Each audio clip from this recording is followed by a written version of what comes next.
Today, I want to show you my first time using the Topdon ArtiBattery 101. First up is my riding mower, where I know the battery is dead. You simply connect the cables and it powers up. Unfortunately, the battery is too low and it won't work until there is sufficient charge. I used my Odoo to jumpstart the mower, like I have been doing every week this season. If you want more information, check out this video up here. Since I recently replaced the starter, I am going to skip to the charging test, which checks the engine stator. It tells you to rev the engine to 2500 RPM for 5 seconds before hitting OK. Here it says the charging is too high, which makes sense since it says 19 volts. After I mowed my lawn for 20 minutes, there was sufficient charge for the battery test. First, you select the battery type, and then the cold cranking amps. And then you watch magic happen. Here you can see that it's time to replace the battery based on its calculations. The last option here is to review data, which shows you a summary of the battery, cranking, and charging tests.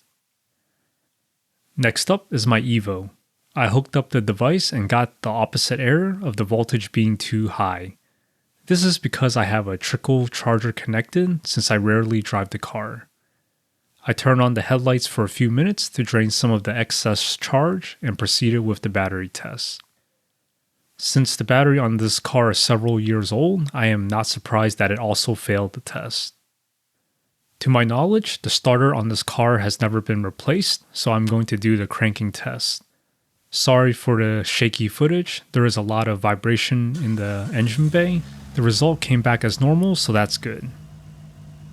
Last test is the alternator. Since this is a cold start, RPM should be high enough, and as you can see, everything checks out. Compared to the riding mower, the voltage here is a more normal 14.5 volts. Once again, you can review the results of all of the tests, which is nice. However, there does not appear to be an option to save this data, so once you disconnect the device, it's gone. Finally, let's rerun the battery test on a relatively new car, which is the Honda Accord. Here it says we have a good battery, so that rules out the device being defective and simply showing every battery as bad. I'm not sure why the detected cold cranking amps is higher than the battery rating, so if you know, please leave a comment down below. Since this car is a hybrid, the engine starts and stops on its own, so I will skip the remaining 2 tests. Overall, I recommend this tool if you don't already have something like this or better in your toolbox.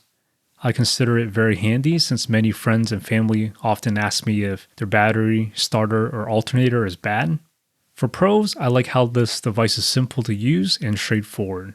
Sometimes it goes for sale for $20, which is a steal. Cons, I wish there was an option to save or export the captured data. Second, it takes forever to manually select the cold cranking amps. I suppose there has to be compromises at this price point. Aside from that, keep in mind the device won't work if the battery voltage is too high or low as you saw in this video. If you learned something new today, please like and subscribe, and I will see you all next time.